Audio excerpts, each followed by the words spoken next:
빙이라는 것 자체가 주차 시스템입니다. 내 몸에 영혼이 들어왔어. 내가 잠시 빼요. 갓길에 빼. 요게 빙이에요. 아이작 뉴턴이 들어와요. 알버트 아인슈타인이 들어옵니다. 닐스 보어가 들어오는 거죠. 세기의 만남을 우리가 이분들을 통해서 이뤄낼 수 있다. 그럼 궁금한 게 있습니다. 원래 ABC 저 갓길 주차는 계속 지속되는 건가요? 요쪽이 뭐, 자기 몸 어떻게? 대신에 가족들한테 좀 혜택을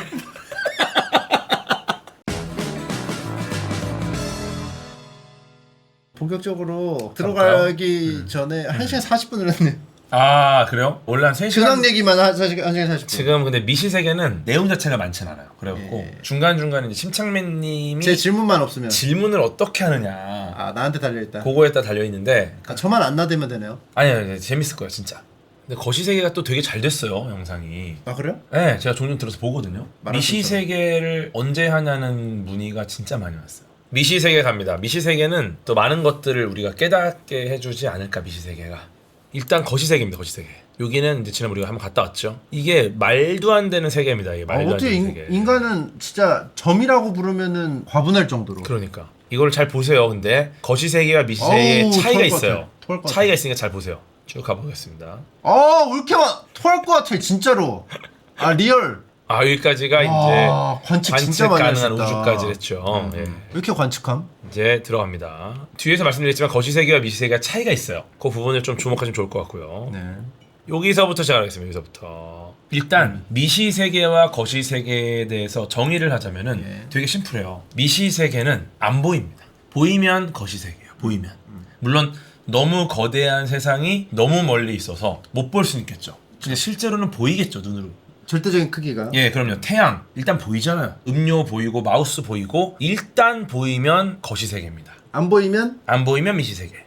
그래서 사실은 아직까지 미시세계로 들어가기 전입니다. 왜냐면 미약하지만 보이니까. 그렇죠. 예를 들어서 이것도 마우스는 보여. 이건 거시세계입니다. 근데 마우스에 탄소 보이세요? 안 보여요. 안 보여. 즉 눈에 안 보이면 미시세계예요. 눈을 감는 거는 우리가 관측이 안 되는 거지 우리가 이거를 분해할 수 없는 크기인 거야. 우리 눈으로. 그건 그냥 정보가 안 들어오는 겁니다. 저는 멍청한 소리까지는 다 대답할 필요 없습니다. 그래도 또 이게 해도 궁금한 분들 아니 대학원생 했다면? 쥐잡듯이 잡았을 거 아니야. 아니에요. 그래도 훌륭한 거죠 진짜. 제일 싫어하잖아요 대학원생을 세상에서. 아니에요. 대학원생이 대학원생은 그냥 공부를 더 하고 싶은 마음밖에 없었는데. 지구상에서 가장 훌륭한 분들입니다.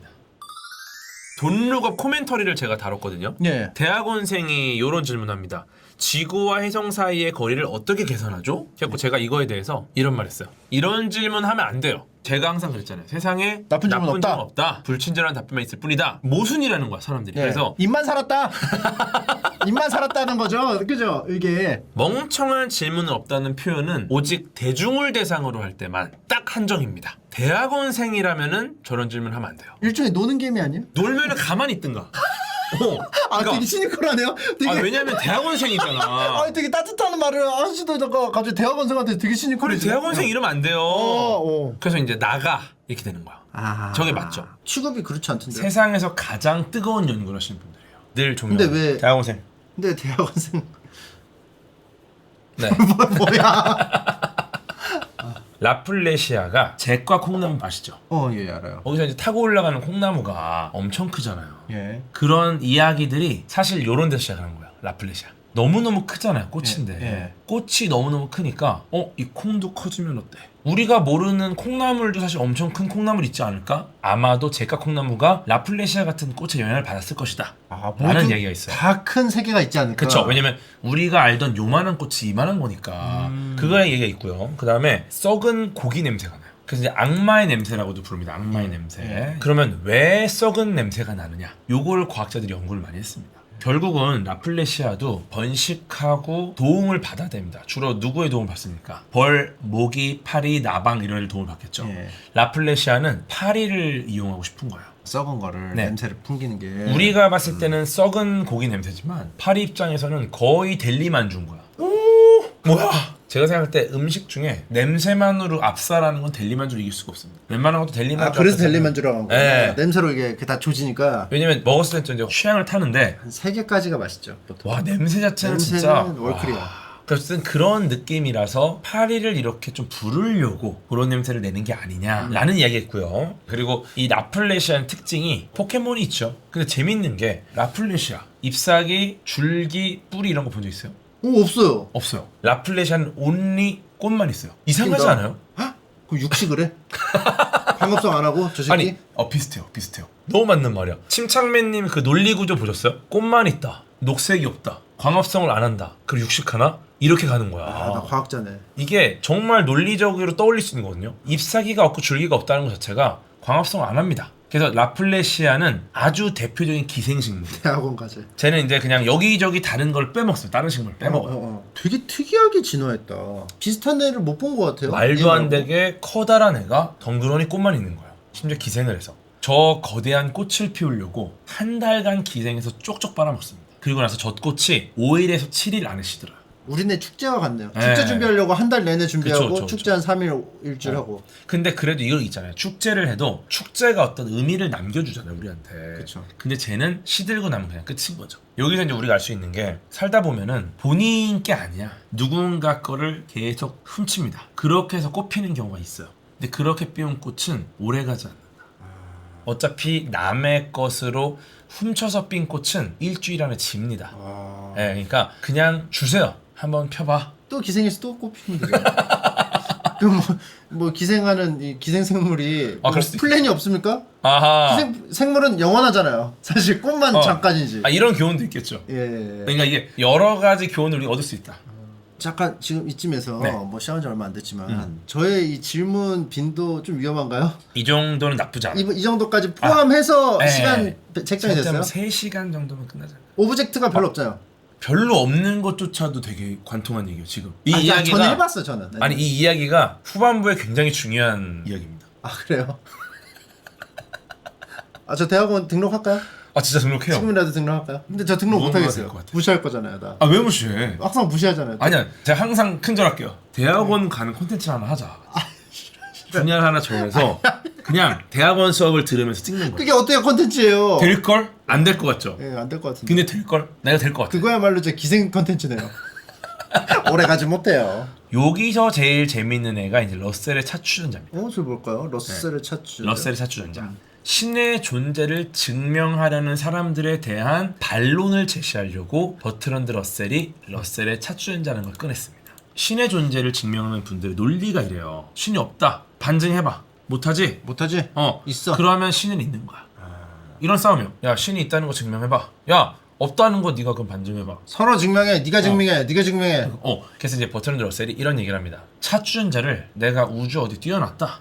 진짜 띄워놨게 안 띄워놨게. 안 띄워놨어. 증명해봐. 못해요. 있는 것도 증명할 수 없지만 없는 것도 증명할 수 없습니다. 왜냐? 차추전자 요만하잖아요. 우주에 띄워놓으면 지상에서 절대 보이지 않습니다. 결국은 그게 우주에 떠있다는 거, 지구 주위를 돌고 있거나 어디 있거나 우리는 찾을 수 없다. 그럼 증명할 수가 없어. 있어도 없어도. 있는 것도 없는 것도 증명할 수 그럼 없어. 사람들이 이럴 거 아니에요. 야, 차추전자 어떻게 있어? 말 같지는 소리 하지 마.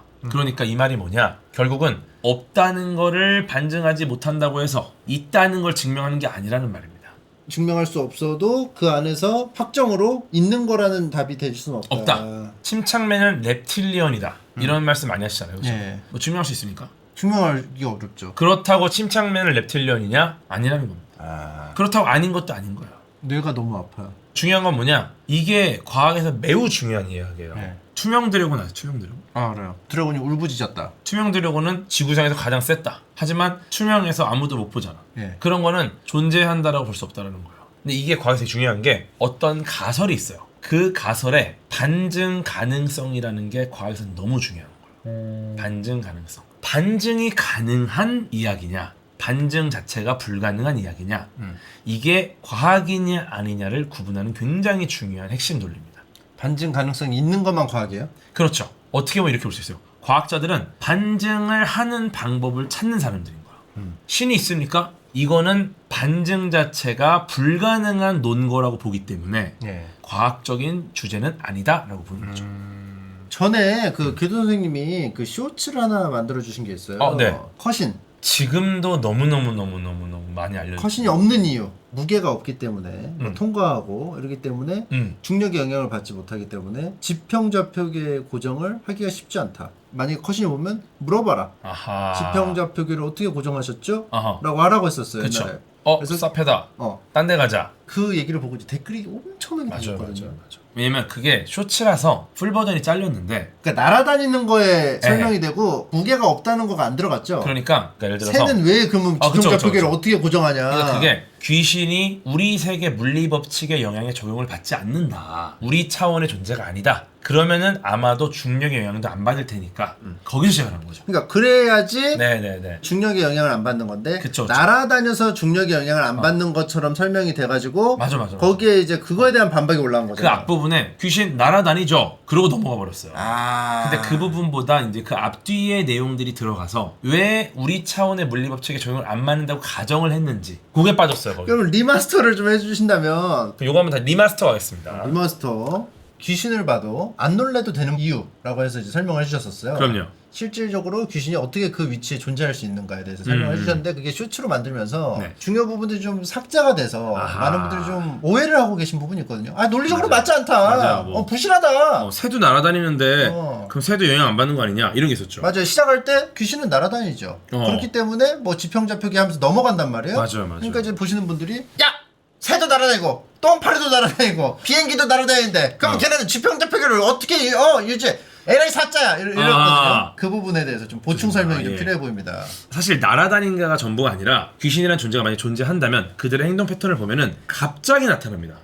갑자기 사라지고 예. 날아다니기도 하고 예. 우리는 알 수 없는 행동을 해요. 예. 막 벽도 통과하고 예. 이걸로 봤을 때는 아마 우리 차원의 존재가 아닐 가능성이 높다라고 가정을 하는 거죠.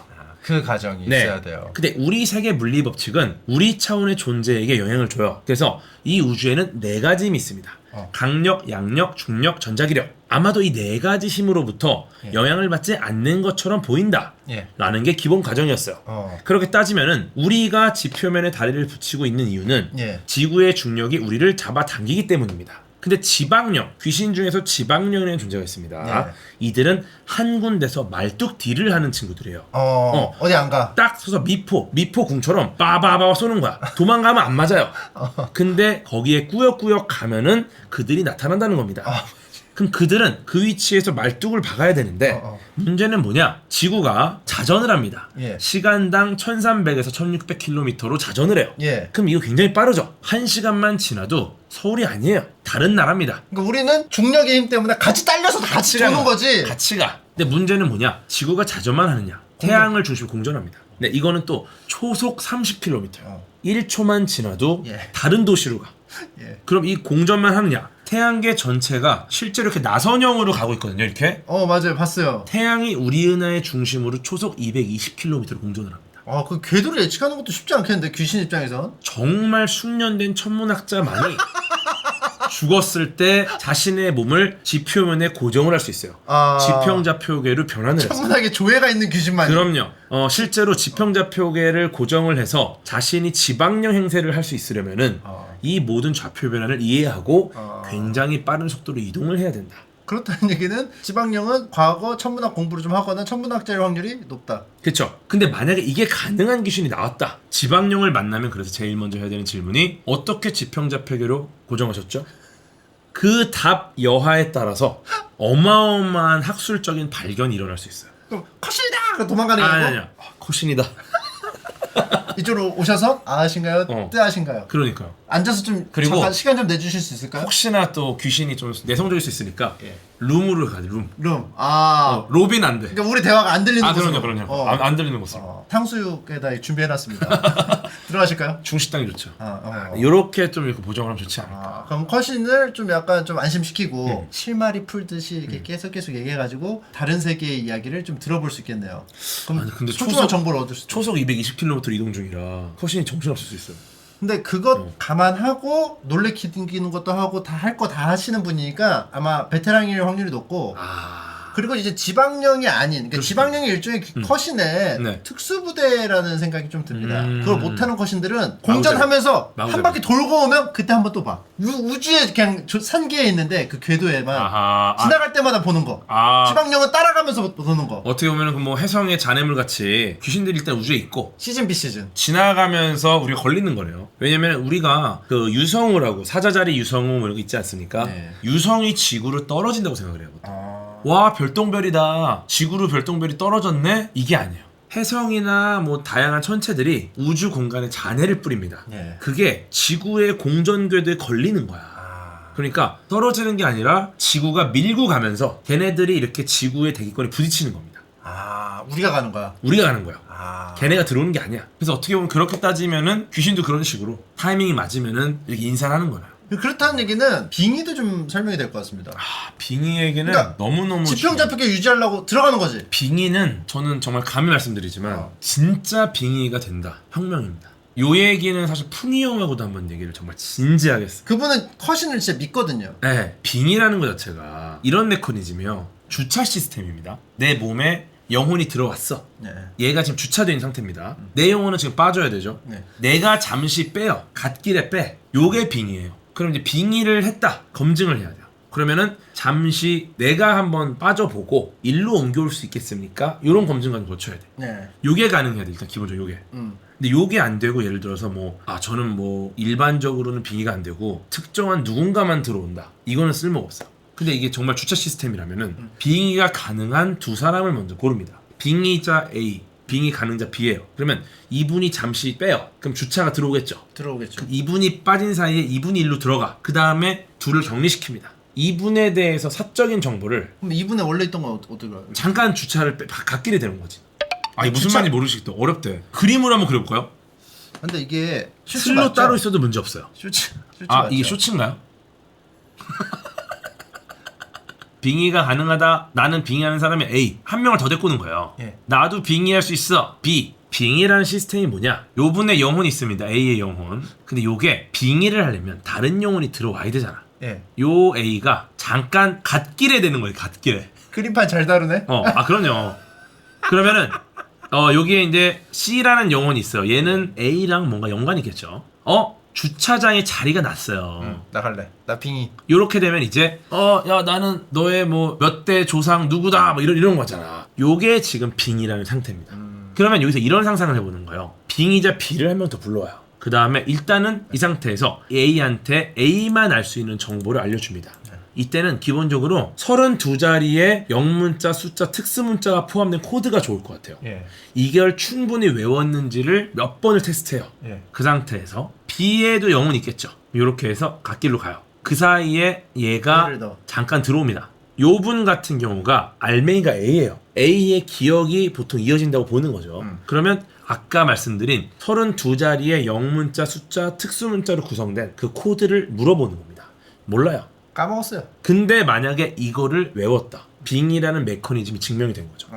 요거를 증명하는 거는 저는 되게 의미 있는 일이고요. 그럼 이렇게 되는 거죠. 요 C도 가능하겠죠. 그러면 이 말은 뭐냐? 이제 혁명이 시작돼. 혁명. 이분들 전부 빙이 가능한 자들입니다. 요쪽에 아이작 뉴턴이 들어와요. 그 다음에 요쪽에 알버트 아인슈타인이 들어옵니다.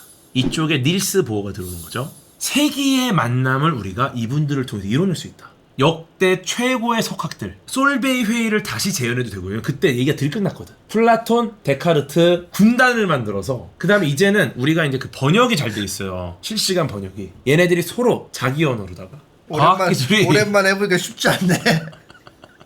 이거를 풍경하고 얘기했다고. 풍경을 얘기했어요.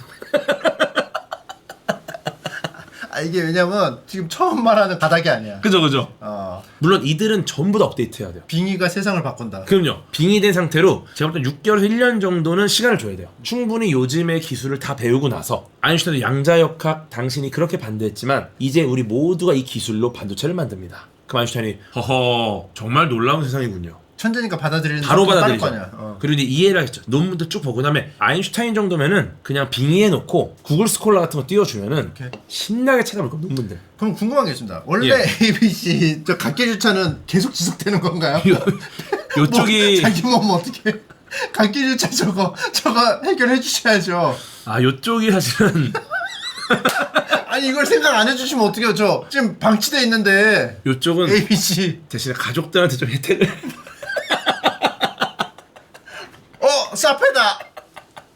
최대한 빙의 가능자를 모아놓고 돌려. 주기를 많이 바꾸는 거예요. 그러면 몸을 쓸 수 있는 기간이 좀 생기잖아. 왜냐면 빙의 가능자가 많을수록 이들한테도 사람 몸에 들어갈 기회가 주어지는 그러니까 분담이 되잖아. 나 다른 몸이야. 예를 근데 들어서- 그때마다 다른 몸이잖아. 아니 다른 몸이긴 한데 어쨌거나 그게 그게 중요한 거야. 자기 몸이라는 게 중요한 거지. 아니 이거 그 좋은 게 뭐냐면은 다른 몸이긴 한 대가 아니고. 어떻게 보면 그것도 있어요. 예를 들어서 다 위대한 과학자들 막 불러. 슈레딩거 뭐 하이젠 다 불러. 철저하게 성과급으로 너 이번 달에 연구가 이게 뭐야? 나와. 갓길로 나가?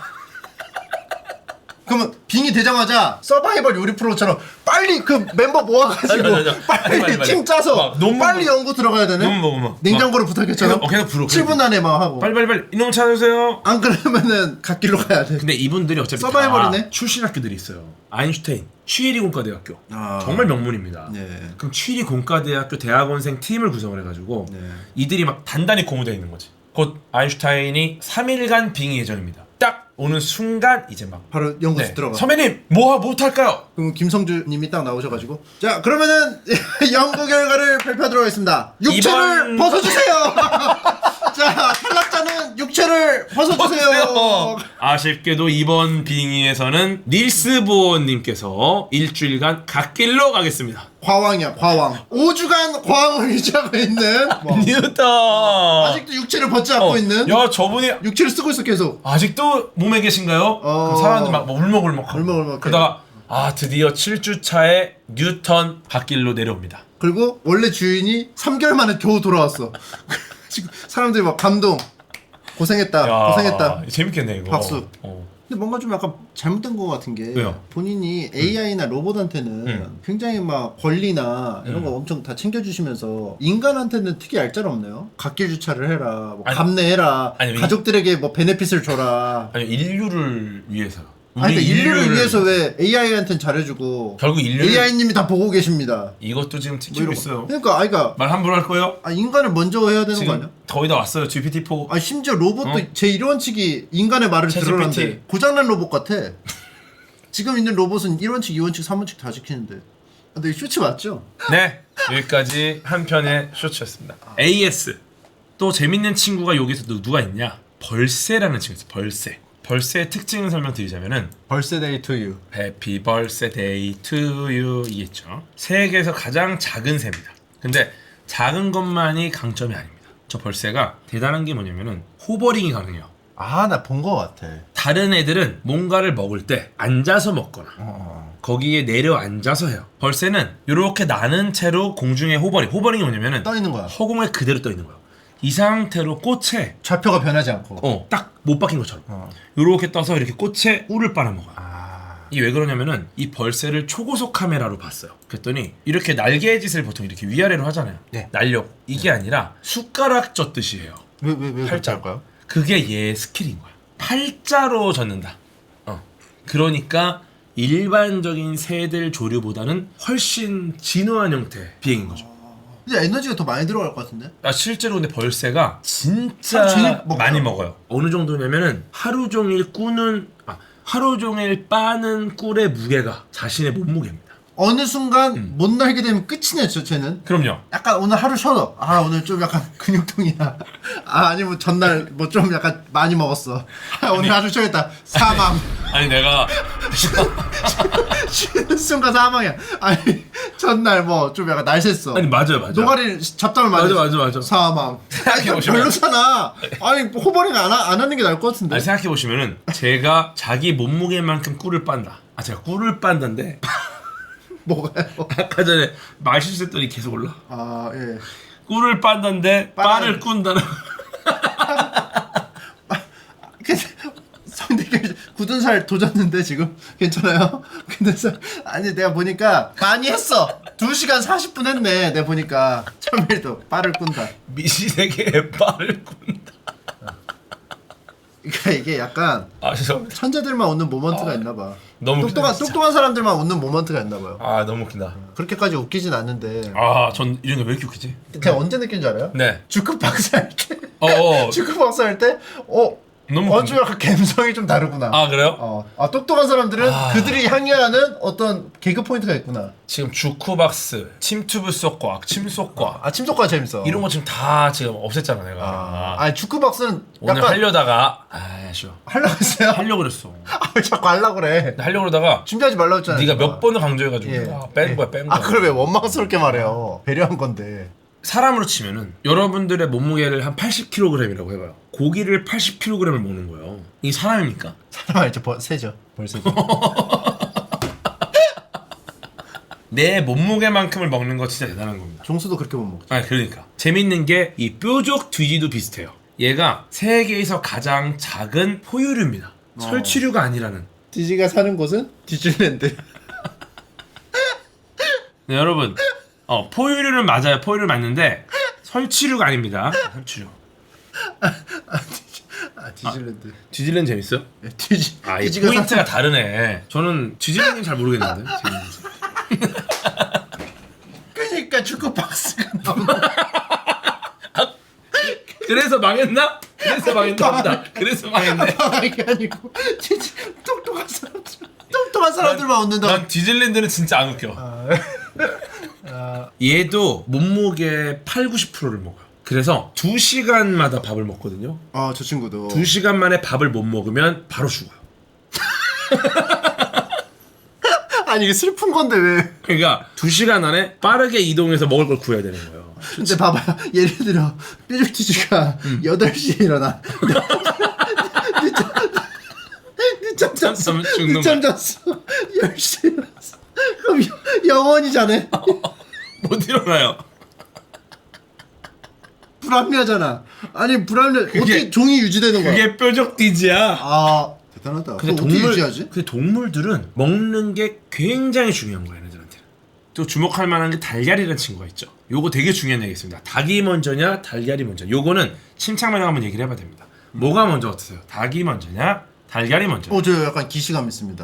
닭이 먼저죠. 생명체가 있어야지. 달걀은 그 다음에 이제 종을 이으려고 만들어진 거 아니에요. 그러니까 처음에 후세를 낳는다는 작업이 낳는다는 작업이 없었어 원래는. 단세포 동물이나 뭐 그냥 단순한 분열로 갔는데 그러다가 이 유전자를 남기는 행위가 낳는다는 거로 간 거잖아요. 그러니까 나중에 추가된 거잖아. 그러니까 애초에 생물이 먼저 있어야 낳는 게 있지. 근데 그 생물이 계속해서 바뀌려면은 결국 낳는 작업을 해야 되지 않습니까? 그죠? 그럼 그 전에 어떻게 났어요? 그러니까 뭐 예를 들어서 닭의 원형이 될 수 있는 생물이 우연찮게 뭐 알을 같은 걸 낳아서 거기서 닭이라고 딱 알아볼 수 있는 애가 태어날 수 있다. 그래서 그쵸. 달걀이 먼저일 수 있다. 달걀이 먼저라 주장하는 분들이 그 유전학적인 진화론을 기반을 한 거예요. 그러니까 닭이 아닌 어떤 생명체가 알을 낳았어요. 근데 그 알에서 태어난 애가 유전자가 돌연변이가 된 닭인 거야. 그 뒤로 걔가 계속 닭을 낳고 있다라는 겁니다. 실제로 그 상형문자, 형성문자 그 관계를 보면은 알, 난이 상형문자인데 재밌는 게 닭, 개는 형성문자다. 그러니까 아마도 원래 있던 게 알이니까 알이 먼저 상형문자로 온 거 아니냐. 요 주장이 있습니다. 그렇게 바라봐. 그러니까요. 그럼 뭐라고 생각하십니까, 교수님은? 최근에 나온 그 논문이 하나 있어요. 닭이 먼저다라는 주장인데 요거는 되게 심플합니다. 그 닭이 알을 낳잖아요. 근데 닭이 먼저냐 달걀이 먼저냐를 놓고 싸우는 거는 지금 우리가 봤을 때 닭의 형태, 지금 우리가 봤을 때 알의 형태, 이 둘 중에 뭐가 먼저 지금의 형태가 됐을까라는 거잖아. 이걸 봤을 때 닭의 단단한 껍질을 형성하는데 굉장히 중요한 OC17이라는 그 성분이 있어요. 그 성분이 예전엔 없었다는 거예요. 닭의 난소에서 만들어지는 성분인데 이게 예전엔 없었다. 이 말이 뭐냐? 닭이 먼저 완성이 됐고 그 다음에 껍질이 단단해져서 지금의 알 형태가 됐다. 네, 그래서 근데 우리 미시로 들어가지도 않았어요. 것이에요. 아직 것이에요. 아니 왜 때려? 본인이 안 들어가 놓고 왜 때리냐고. 맞아. 지금 디즈니랜드 이런 거 하면서 시간 끄는 거라고. 저는 디즈니랜드라고 한 적 없어요. 지금 이게 디즈랜드. 이거 자체가 침착맨 때문에 길어지는 거긴 해요. 이게 왜 재밌냐면 디지랑 랜드가 합쳐서 디지랜드, G랑 G라고 그 경계에서 발음을 하면은 둘 다 되니까 재밌는 거예요. 그게. 그 다음에 주목할 만한 친구 메추리알. 메추리알 잘 안 깨져요. 진짜 안 깨져요 잘. 그래요? 껍질로 계속 까잖아요. 우리. 근데 은근히 안 깨져요. 은근히. 그래? 네. 그러니까 물론 비브라늄 이런 게 아닙니다. 한 저 정도 크기에 한 적당한 양의 비빔면 깨질 게 안 깨진다. 맞아. 우리 나인캣님 말씀이 딱 좋아요. 저 정도 크기인데 은근히 단단하다. 굉장히 작고 엄청 약해 보이는데 놀라운 강도를 갖고 있는 게 메추리알입니다.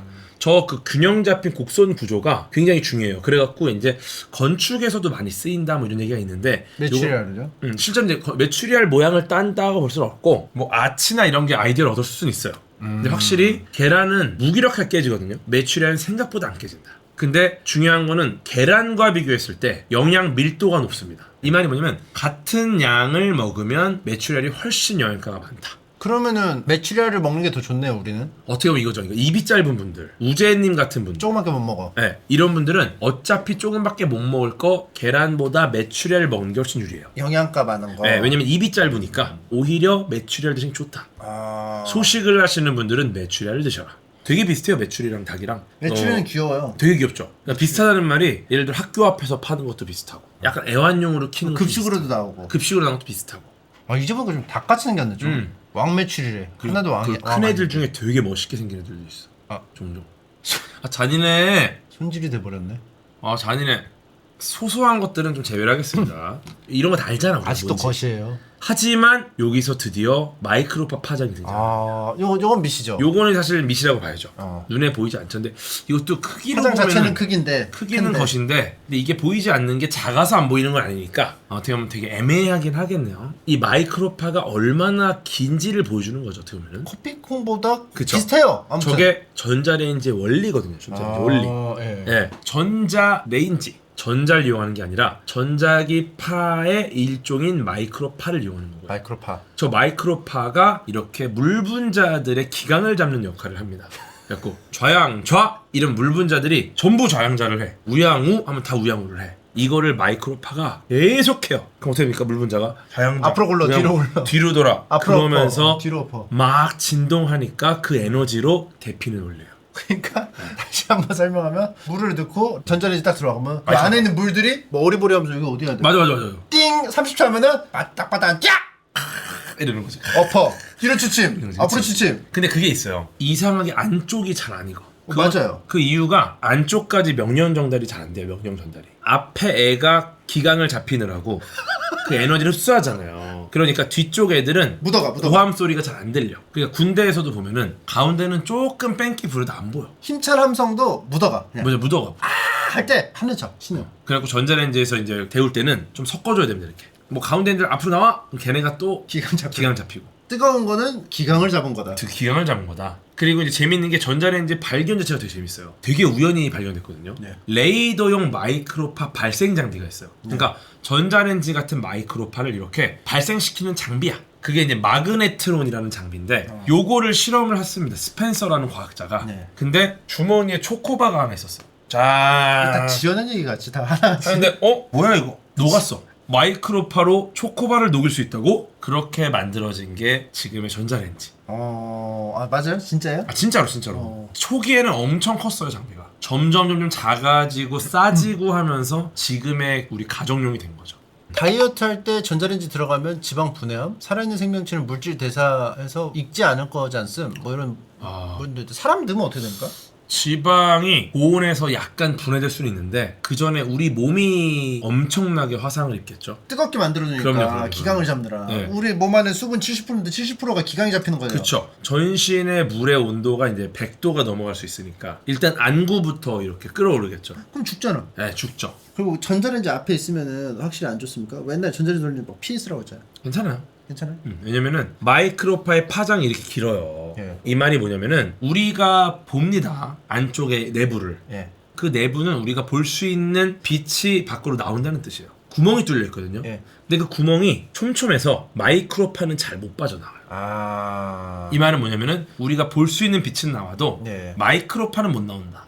괜찮다. 물론 전자파가 뭐 나온다 뭐 이런 거는 가전제품 웬만큼 나오니까. 근데 그렇다고 뭐 전자레인지 앞에 있으면 큰일 나고 이런 건 아니니까. 큰 영향을 줄 수 있는 정도는 아니다. 그러니까 요것만 말아요. 마이크로파의 파장이 이렇게 길다. 얘가 그 구멍이 뚫려 있어도 나오기 쉽지 않다. 채팅창에 사람 처형용으로 만든 거냐? 아니야.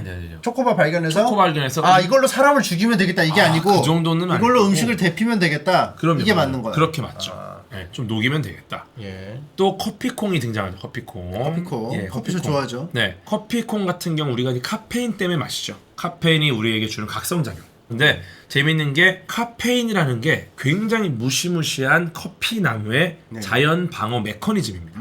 네, 그래서 곤충이 먹으면 신경이 마비됩니다. 자기를 지키기 위해서 만든 거였어. 근데 인간들이 그걸 즐겨.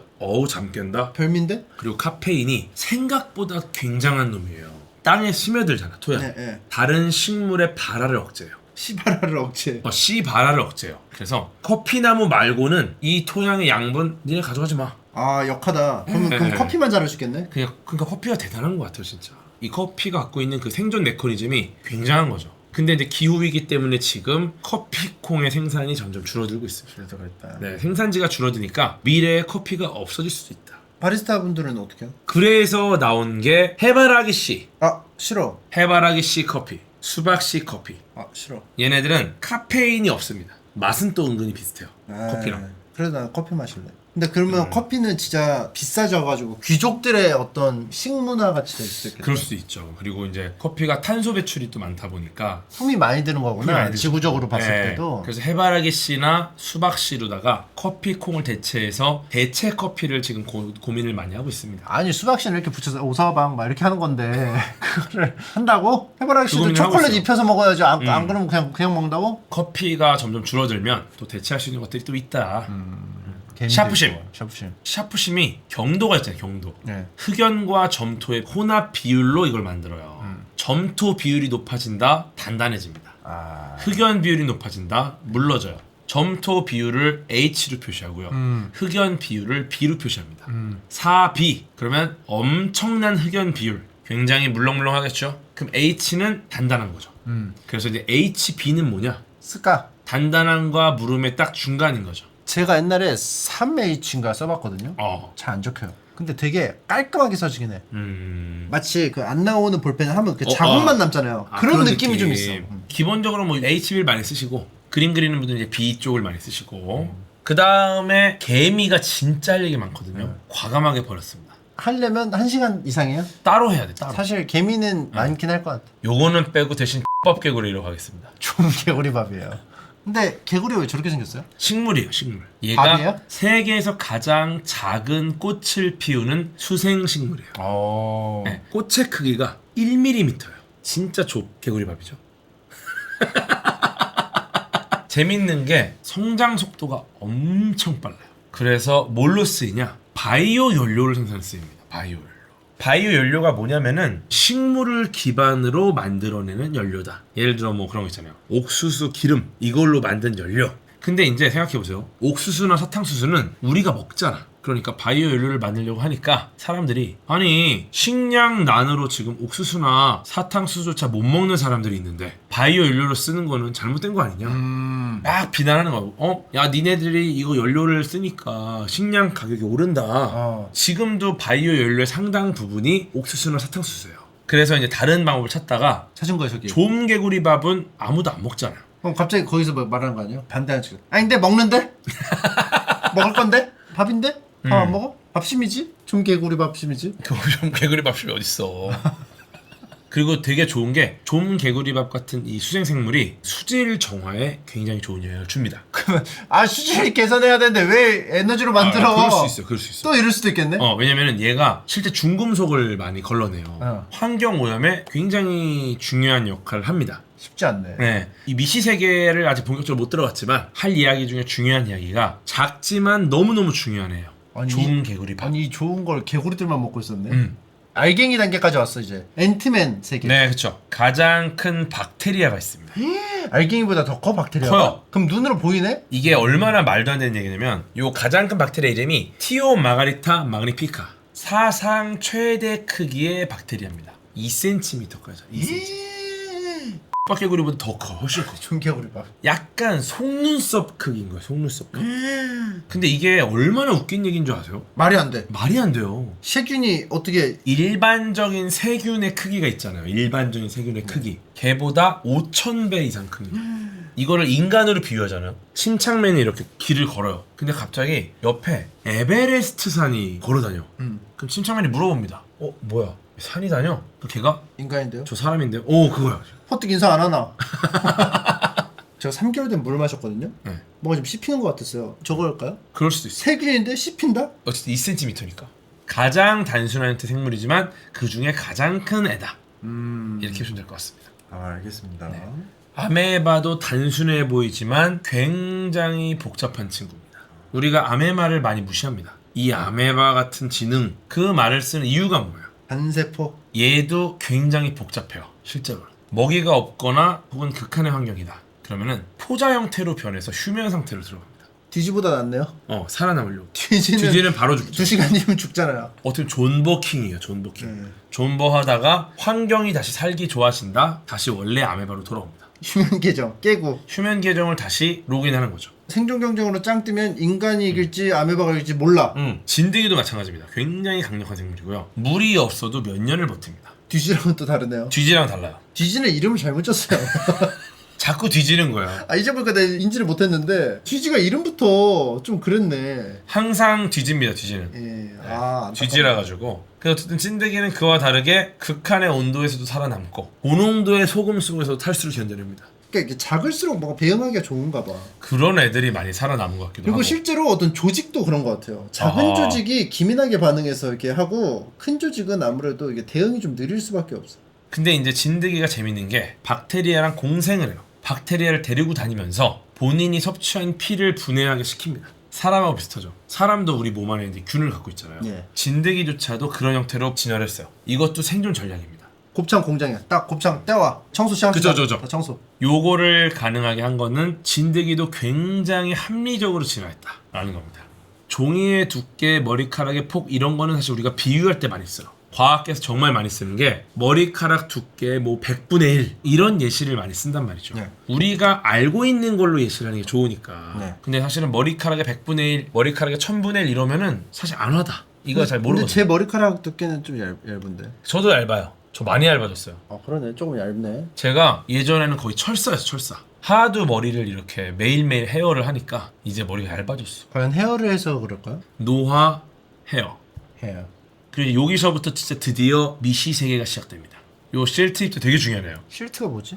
지질학에서 사용되는 가장 아주 작은 입자라고 보시면 돼요. 지질학에서 사용되고요. 모래보다는 작아요. 근데 점토보다는 큽니다. 좀 부정적이지만 미세먼지의 종류라고 볼 수도 있어요. 그래서 얘가 바람으로 운반되는 과정을 황사라고 보기도 해요. 그리고 이제 강물을 따라 흐르면서 퇴적이 되는 것도 이 실트 입자고요. 그래서 얘가 지질학 생태학에서 굉장히 중요한 역할을 하는 입자다. 그리고 이제 피부세포가 있고요. 안개 입자. 예. 그리고 드디어 적외선 파장이 등장을 합니다. 훨씬 작네. 작죠. 마이크로 그거보다 웨이브보다. 쭉쭉 들어가면은 엽록체가 눈에 띄죠. 엽록체. 엽록체. 예. 식물이 초록색으로 보이는 이유가 바로 엽록체 안에 있는 엽록소 때문입니다. 엽록소는 녹색 빛만 반사하고 나머지를 흡수합니다. 이 말이 뭐냐면은 녹색 빛이 광합성에 도움이 안 된다는 겁니다.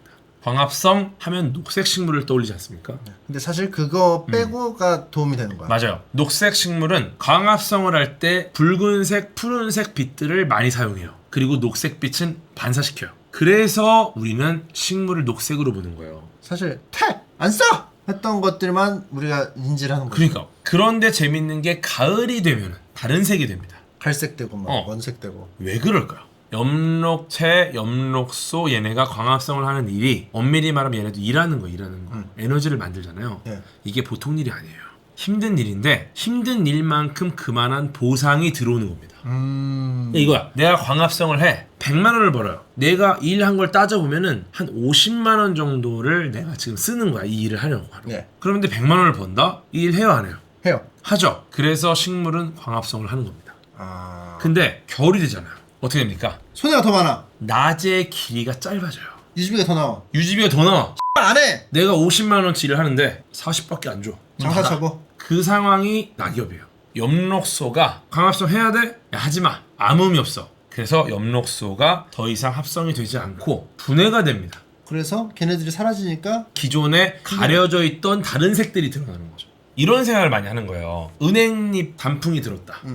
노란색으로 물들었네. 요게 잘못된 거야. 노란색이 칠해진 게 아니고요. 엽록소가 뒤졌구나. 엽록소가 뒤진 겁니다. 엽록소가 뾰족 뒤진 거예요. 엽록소가 죽으면 먼저 갔던 뾰족돼지가 맞이해진다는 얘기가 있다. 디즈랜드에서. 그 얘기를 좋아한다. 그래서 이런 거야. 일해야 돼? 이거 버는 것도 없는데 그냥 뒤져 그냥 하면. 엽록소 뾰족 뒤지. 엽록소가 분해가 돼요. 숨어있던 노란색을 우리가 우습게 봤는데 보여 이제. 노란색이 빛을 흡수하고요. 광합성을 돕는 보조 색소입니다. 예. 근데 엽록소들이 다 집에 갔어. 그러니까 퇴근 못 하고 있다가 야근하는 애들이야 노란색은. 가려져 있다. 뭐야 이거? 그 상태가 은행나무. 그럼 뭐 빨간색으로 변하는 건? 빨간색은 이제 빨간색 애들이 남아 있는 거예요, 실제로 식물을 자외선으로부터 보호해준 애들이에요. 약간 경비원 같은 분들이죠. 경비를 딱 쓰고 불침번 쓰고 있는데 갑자기 엽록소가 다 퇴근했어요. 내가 외육을 지키고 있지? 이런 상황이 빨간색. 그래서 어떻게 보면은 색이 다양하게 변한다. 그 말은 겨울철을 대비하는 식물의 굉장히 독특한 능력입니다. 그러면은 엽록소 얘네들은 이제 구조조정된 거네요. 정리해고. 정리해골에서 빨간색만 남겼어. 빨간색만으로 일을 해. 근데 걔네들도 정리해고 되잖아요. 걔는 갈색이 돼. 갈색이 되면 어디로 갑니까? 낙엽이 돼서 떨어져요. 떨어진 애들 태워. 어떻게 됩니까? 양분. 떨어진 애들을 양분 삼아 빨아들여서 다음 해에 소름 돋네. 일을 시작합니다. 우리 사회 아닙니까? 우리 사회예요. 그러니까 소름 돋아. 이 식물 자체가 잔인하네. 어쩌면 우리 작은 사회다 이렇게 볼 수 있죠. 다 연결이 되네요. 그럼요. 예. 이제 백혈구를 할 건데 화장실 한번 혹시 다녀오세요. 예 왜냐면 지금 뜨거운 물도 좀 충전해 화장실 타임이 놓을까요? 좀 필요합니다. 뜨거운 물도 좀 주시면 좋을 것 같고. 제가 모르고 봐버렸어요, 이 아내를. 아니, 걔 건너뛴 거 되게 많네. 네 많이 건너뛰었어요. 그래서 지금 노력을 하는군요. 지금 나도 줄이려는 노력을 하는 거야. 노력을 해요. 이제는 정말 짧게 하겠습니다. 짧게. 백혈구 기본적으로 우리 몸 안의 경찰 같은 존재입니다. 백혈구도 우습게 보지 마세요. 굉장히 똑똑합니다. 백혈구가 균이나 바이러스 잡으려고 더 뚜나요. 그럼 생각을 해요? 직업이 양꾼이네. 아니 물론 생각한다라는 걸 또 정의해야 되는데 기본적으로 경찰이기 때문에 순찰을 돕니다. 그치. 모세혈관 내벽을 순찰을 돌아요. 돌아. 돌다가 균이 나타나잖아요. 대식세포라는 애로 변해요. 그 병원체를 둘러쌉니다. 그 다음에 얘를 소화시켜요. 이런 식으로 적을 무찌르는 애예요. 백혈구가. 순찰 돌다가 너 뭐야? 쫙 해서 소화 끝. 그 다음에 백혈구가 병원체를 기억합니다. 쟤 전에 뭐야? 봤던 애? 또 왔어? 꿀꺽. 어떻게 빠르게 죽일 것인가를 계속 고민하는 진짜 똑똑한 경찰관이죠. 그리고 세이브도 하고 데이터도 쌓고. 그럼요. 근데 이제 문제가 신호를 실수로 오인하는 경우에 문제 생깁니다. 내 몸에 있는 조직을 병원체로 오인을 해요. 불청객인 줄 알고. 네. 너 뭐야? 저 시민인데요. 코로나가 위험했던 이유가 원래는 이제 우리가 늘상 이렇게 평만을 때려잡다가 갑자기 그 킹콩 고질라가 등장한 거거든요. 백혈구가 싸울 때 이제 우리 몸에 막 체온이 올라가고 막 이런 일이 벌어져요.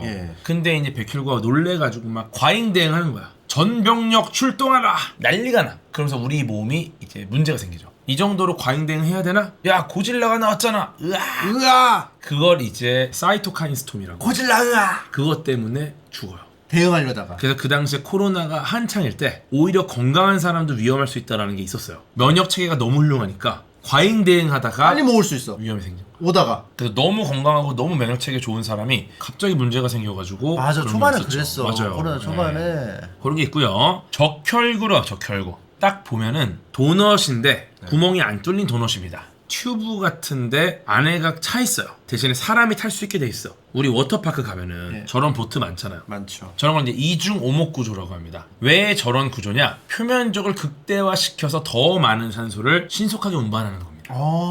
그냥 있는 것보다 약간 눌려 있으니까 표면적이 더 늘어나는 거예요. 그래갖고 산소 운반에 유리하고 쟤네가 모세혈관을 따라가야 돼요. 근데 굉장히 좁고 구불구불하고 복잡합니다. 워터파크 튜브 굉장히 잘 흐르지 않습니까? 그래서 저런 모양인 거예요. 와 좋다. 적효가 그렇게 말을 해요?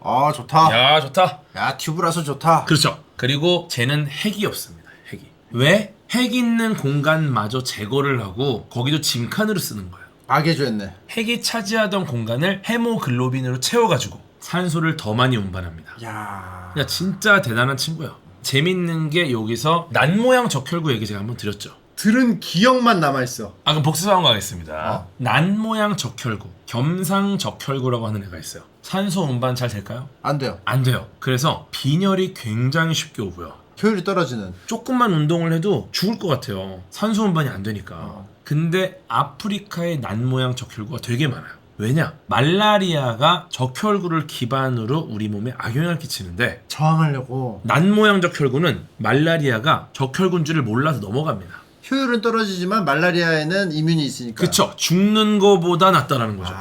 가끔 이럴 때 있어요. 아니 적혈구가 왜 이렇게 됐지 나는? 나는 운동도 못하고 툭하면 기절하고 이게 어떻게 보면 돌연변이로 일어난 변화잖아요. 근데 놀랍게도 그러한 변화들이 계속해서 일어나다 보니까 생존할 수 있는 확률이 올라가는 경우가 있더라고요. 그래서 우리는 어떻게 보면은 이런 어떤 그 변화, 굉장한 좀 소수, 그들이 어떻게 보면 인류가 생존하는 데 도움을 줄 수 있다는 겁니다. 진화의 과정인 거예요. 미토콘드리아로 가겠습니다. 여러분 좋아하시는 미토콘드리아. 미토콘드리아 좀 약간 명란젓 같이 생겼네요. 네, 이 친구는 세포 내에서 에너지를 생산하는 기관입니다. 아주 쉽게 말하면은 근성을 담당하는 친구야. 근성. 근성. 으아! 근성이라는 게 뭘까? 그냥 쉽게 말한 거야. 그 에너지를 생성하는 기관이니까. 근데 오래전에 자유롭게 돌아다니던 원시 세균이 우리 진핵세포라는 애가 있어요. 얘 선조세포랑 공생관계, 동맹을 맺습니다. 네. 그러니까 둘이 다니다가 야, 한 배 타자. 나랑 일 하나 하자. 둘이 약속을 했어요. 그렇게 해서 세포 내 소기관으로 자리를 잡습니다. 왜 그러냐면은 미토콘드리아의 DNA가 굉장히 독자적이에요. 근데 봤더니 원래 우리가 갖고 있던 애가 아니야. 그럼 뭐랑 비슷해? 세균하고 비슷해. 얘는 원래 세균이었구나. 근데 얘가 들어와가지고 공생이 됐고 어느 순간 얘도 먹을 게 있으니까 말뚝 박은 거예요. 그래서 이제 완전한 공생관계가 됐죠. 그리고 재밌는 게 미토콘드리아는 모계로만 유전이 돼요. 그래서 이제 이걸 가지고 이제 조금 과대 해석을 하시는 분들이 우리의 끈기와 근성 무조건 엄마에게서부터 온다. 엄마가 끈기가 없으면 자식도 끈기가 없다. 그런 이런 이야기를 식으로. 하는 분도 계신데 이건 그냥 재미로. 왜냐면은 정자도 미토콘드리아가 있습니다. 예. 정자가 미토콘드리아가 강력해야지 수용을 해서 난자까지 갈 수가 있어요. 그래서 정자의 미토콘드리아는 대부분 꼬리 쪽에 있습니다. 근데 난자로 들어갈 때 분리되거나 파괴돼요. 이 말은 뭐냐? 정자는 미토콘드리아를 잃어버립니다. 가는 데까지만 쓰고. 그래서 모계로만 유전이 되는 거예요. 네, 이 말이 뭐냐? 이것도 유리한 게 있어요. 예를 들어서 미토콘드리아가 지금 공생관계를 만들어서 예. 기가 막히게 세트 아이템이 됐어. 예. 근데 이게 만약에 정자랑 난자랑 결합하는 과정에서 변화가 생기잖아요. 예. 그러다 보면은 이 완벽한 세트템이 바뀔 수가 있다는 거야. 이미 정말 훌륭한 꿀조합을 했는데 네. 다시 가차를 돌리는 거죠. 이거는 불합리한 거야, 생존에. 그래서 모계로만 유전이 되니까 미토콘드리아가 그 상태로 안정적으로 계속해서 유지가 되면서 도와주는 메커니즘이 된 겁니다. 어쩌면 모계 유전이기 때문에 모계로만 유전되니까 우리가 얻었던 굉장히 유리한 점인 거죠. 그래서 재밌는 게 모계 혈통을 추적하고 인류의 기원을 찾는데도 이 미토콘드리아가 되게 중요해요. 왜냐면 엄마한테만 유전을 했으니까 계속 이어지는 거야. 긴 끈이. 그럼 어떻게 보면 역추적하기도 좋겠네. 그러니까요. 우리의 어떤 자녀의 미토콘드리아가 엄마들의 모계로는 한 줄로 연결되어 있다. 그리고 이제 여기 X염 색체와 Y염 색체가 있습니다. 네. 둘이 다르죠. 우리가 X자, Y자라고 생각을 하는데 엄밀히 말하면 약간 반토막 느낌이에요. 잘린 거야 사실상. X염 색체보다 Y가 훨씬 작아요. 반X네. 여기서 우리가 알 수 있는 게 있어요. 네. X를 갖고 있는 정자가 있을 거고 Y를 갖고 있는 정자가 있을 겁니다. 예. 정자의 크기도 다르겠죠. 이 말이 뭐냐? 어? 몇 가지 아이디어들을 잘 쓰면 성별을 결정할 수도 있다. 표면적인 크기가 다르니까 구분할 수가 있어. 물론 이 부분은 과학적인 내용은 아닙니다. 그러면은 되게 작은 그물을 만들면 통과.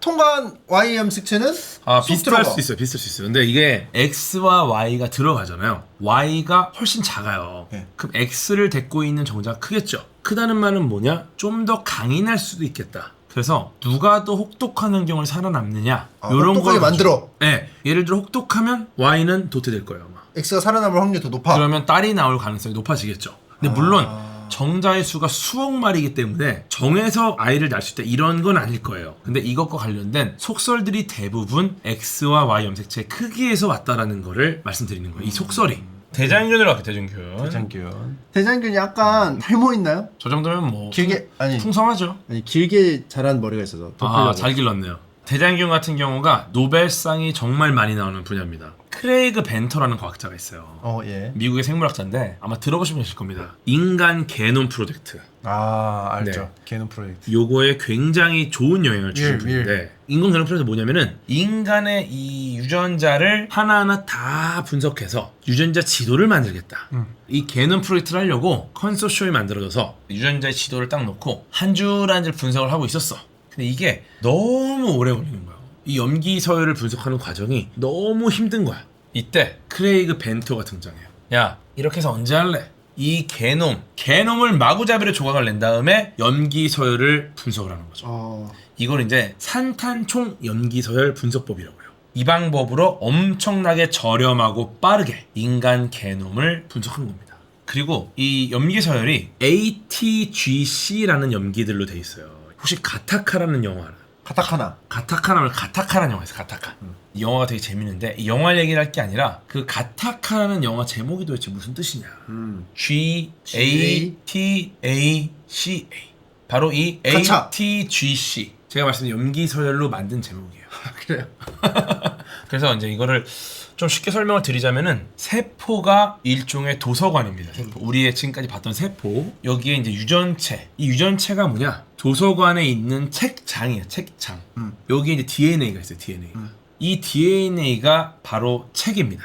DNA를 책이라고 하고 책에 있는 글자들. 얘네들이 이제 염기예요. 염기. ATGC. 그럼 유전자는 뭐냐? 책을 딱 보면은 핵심 문장. 이 챕터에서 가장 중요한 문장. 그런 게 이제 유전자입니다. 뭐 약간 명대사 같은 거요? 그렇죠. 명대사. 영화를 좀 네가 가라 하와이. 네가 가라 하와이. 뭐 라면 먹고 갈래? 그게 먹고 갈래? 유전자입니다. 그게 유전자야. 네, 그래서 어떻게 보면은 우리의 DNA 중에 중요한 의미가 있는 어떤 정보.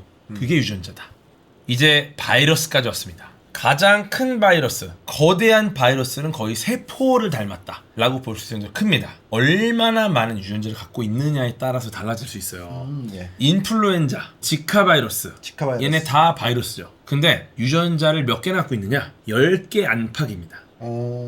엄청 단순한 거죠. 근데 2003년에 미미 바이러스가 발견이 돼요. 미미가 미믹에서 왔어요. 미믹. 닮았다. 흉내내다. 드럼캐스 미믹. 영화도 있어요. 미믹. 그게 다 닮았다. 그래서 닮았다야. 그래서 상자를 닮았다. 흉내내거나 따라하고 그 상자인 척하고 있는 몬스터죠. 맞아요. 미믹. 되게 크네. 박테리아인가 보다. 균인가 보다. 생명체구나 했는데 바이러스야. 박테리아를 닮았다. 그렇죠. 그래서 쟤는 유전자가 1000개 이상을 갖고 있어요. 왜 그래 쟤는? 왜 그러니까 이상하잖아. 다 10개인데. 여기에 이제 2013년에 판도라 바이러스가 또 발견이 됩니다. 왠지 많을 것 같아. 네, 얘가 미미 바이러스보다 훨씬 커요. 근데 재밌는 게 실제로 사진을 보면은 판도라 바이러스는 좀 더 타원 모양이에요. 네. 오히려 이 모양이 미미 바이러스랑 비슷합니다. 그러면 바이러스는 뭐 유전자 한 10개 안팎으로 뭐 생긴 뭐 어떤 것 이렇게 규정할 수가 없네요 이제. 없죠 이제. 왜냐면 1000개가 넘으니까 유전자가. 어떻게 꾸겨놨을까? 그쵸. 왜 커졌을까? 바이러스는 생명체가 아니에요. 그렇게 보고 있어요. 일반적으로. 근데 얘가 숙주로부터 뭔가를 주워 먹잖아요. 숙주의 유전자를 훔쳤을 것이다 라고 보고 있어요. 그게 쌓인 거야? 네. 계속 간직하다가 그러다 유전자 규모가 점점 커져가지고 굉장히 커졌다. 누가 쓰던 저장 장치 아닐까요? 라는 채팅도 있습니다. 야, 재밌는 아이디어들이 많아요. 작은 바이러스들이 무생물인 줄 알았는데 알고 보니까 생물이었고 판도라 바이러스, 미니 바이러스는 약간 저장하는 거, 냉장고 같은 거, 저장 매체로 쓴 게 아닐까? USB 같은 떨어뜨려 놓은. 어쨌든 바이러스인데 너무 크다. 커도 너무 크다. 이제 더 재밌는 애 나옵니다. 박테리오파지. 파지가 이제 먹는다는 뜻이에요. 얘 진짜 너무 신기하지 않아요, 생긴 게? 얘가 매우 효율적으로 세균을 파괴해서 세균전에서 세균 감염을 막는 치료 목적의 무기로 이제 주목을 받았죠. 네. 항생제가 나오기 전까지 굉장히 잘 나가던 어떻게 보면 그 박테리오 치료제. 저게 생명체예요? 인간이 뭔가 인위적으로 만들어낸 건 아니에요. 근데 왜 저렇게 생겼어요? 신기하죠. 되게 신기한 게 저렇게 생기면 안 될 것 같은데. 이거 진짜 실물이 너무 신기해요, 진짜. 그 영상 보신 분이 있는데 채팅창에 뭐 재밌다고 뭐 하신 분들 있어요. 너무 재밌어요. 어떻게 보면 이게 우주선처럼 생겼다는 분들 계신데 이게 너무 효율적으로 탐사를 하니까 인간이 이걸 보고 우주선을 만들었을 수도 있다라는 생각도 있어요. 근데 항생제가 등장을 하면서 박테리오파지가 좀 중요성을 많이 잃었어요.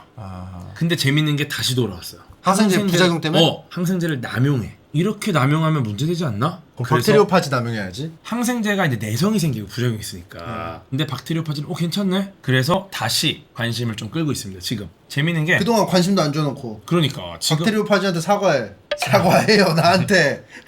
사과해요. 그쪽이 잘못한 거 아니에요? 그쪽이 잘못한 거 아니에요? 사과해요 나한테.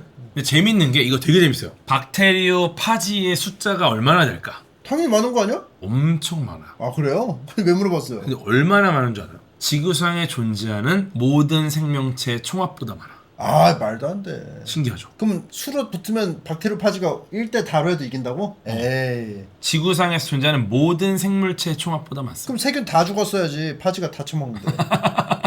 그리고 이제 망원경으로 볼 수 있는 가장 작은 크기입니다. 뭘로 봐야 돼요? 저보다 더 작은 건? 볼 수 있는 방법이 또 있습니다.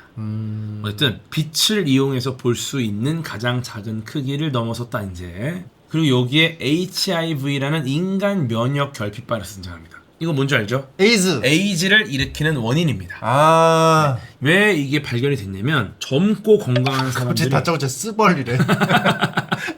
HIV 나오니까 적개심, 인류의 적개심이 상당해요. 맞아요. 저걸로 너무 많은 인명이 맞아요. 그죠? 아니 왜냐면은 다른 것들은 골골대다가 이제 죽거나 뭔가 있는데 너무 젊고 건강한 사람들이 예. 갑자기 발생해서 죽는 거야. 아, 예. 그리고 너무 작은 병으로 죽어버리는 거야. 바로 면역 체계가 급격하게 약화됩니다. 에이즈에 걸리면 진짜 감기로 갑자기 아까 그 쓰벌이라고 한 사람은 진짜 감수성이 풍부한 것 같아. 쓰벌. 사실 저 그림만 보고 공감을 하는 거죠, CG만 공감을. 보고 몰입한 거잖아요. 그러니까 재밌는 게 프랑스와 미국 과학자가 거의 동시에 이 에이즈 바이러스를 발견합니다. 아. 프랑스의 과학자 두 사람이 있습니다. 바레시누니 몽타니에. 이 둘이 뭐야 되게 재밌는 게 발견됐네. 근데 이거를 사이언스지라는 미국의 유명한 학술지에 게재를 하려고 해요. 미국 박사한테 조금 이렇게 추천을 받으려고 미국의 이제 갤로 박사한테 연구 결과를 보냅니다. 그래서 이 사이언스지에 올리려고 이렇게 했는데 갑자기 1년 후 갤로 박사가 에이즈의 원인이 되는 바이러스를 발견했다며 논문을 발표합니다. 너무 황당하잖아. 그럼 어떻게? 양국에서 소송이 걸려요. 프랑스에서 야 이거 우리가 발견한 걸 이게 말이 되냐? 갤로 박사는 니네가 준 거랑 내가 한 거는 다른 거야. 나는 우린 독자적을 하고 있었어. 독자적으로 한 거다. 우연의 일치야. 그렇게 나오는 거죠. 시기적으로. 그렇게 증거 해서 있어? 그러다가 결국에 동시 발견자로 인정을 해요. 동시. 아, 갤로 50% 가져갔네요. 갤로 박사님. 좀 아쉽죠. 완전 갤로네. 근데 다행인 건 뭐냐? 바레시 누니 몽타니의 박사가 결국에 노벨상을 수상해요. 아, 갤로 박사님은요? 못 받았죠. 이 말이 뭐냐? 국제사회가 결국은 이 둘을 인정했다. 근데 우리도 막 이런 거 있어요. 뭐 이렇게 누수되거나 네. 갤로 현상이 벌어지잖아요. 그런 것도 얼추 맞다고 볼 수 있겠죠. 전혀 맞지 않는 내용입니다. 개두님이 딱 정확하게 2시간으로만 돌아가도 받아요. 원래 받았을 것 같은데 원래 받았어. 지금 급해. 마음이 급해지고. 나는 지금 느껴져요. 아니, 이 정도면 오늘 사실 길지 않게 하잖아요, 그죠? B형 간염을 하면 B형 간염. 항체 있어요, 없어요? 없어요. B형 간염은 있어요, 없어요? 없어요. 그럼 괜찮아. 근데 저거 받아놓으려. 왜냐면 이게 근데 안 했어요. 귀찮아서. B형 간염은 생각보다 사람들이 잘 몰라요. 이거 제가 설명을 드릴게요. B형 간염 바이러스가 간의 염증을 일으키는 바이러스입니다. 전 세계 수억 명의 사람들이 일단 감염이 돼 있어요. 그래서 B형 간염 보균자라는 이야기를 많이 들어서 보균자. 이게 뭐냐면은 B형 간염 항체가 양성이다. 그러면 B형 간염의 면역이다라는 뜻이에요. 항체가 있다. 근데 양성이다. B형 간염 항원의 양성이다. 이러면 B형 간염 걸렸다. 보균자다. 걸렸다가 아니야. 보균자. 갖고만 있고 증상은 안 난다. 그쵸. 요거를 찾아내고 나니까 이제 B형 관련 질병을 예방하고 치료하는 돌파구를 마련했고 역시 이걸로 노벨 생리의학상이 나왔습니다. 정말 수억 명이 피해를 볼 수 있는 굉장히 무시무시한 바이러스인데 이거를 지금 우리는 웬만하면 안전하게 버텨낼 수 있다는 거죠.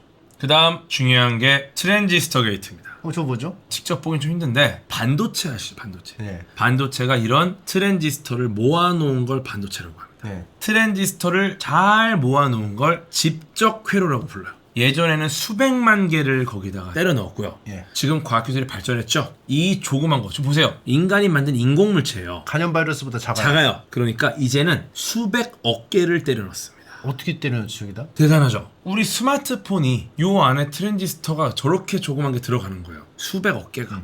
옛날에 저 역할과 똑같은 게 뭐냐? 진공관. 이거를 큰 방 안에 막 설치를 해. 그렇게 해서 이제 컴퓨터를 만들었습니다. 애니악이 그게 30톤이야, 30톤. 30톤짜리 컴퓨터를 이 방만한 데다가 꽉 채워. 그게 요렇게 된 거야.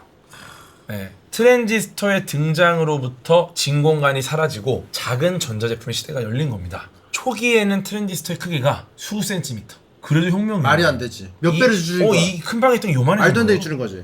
근데 거기다가 굉장히 작은 게 만들어지니까 이렇게 된 거죠.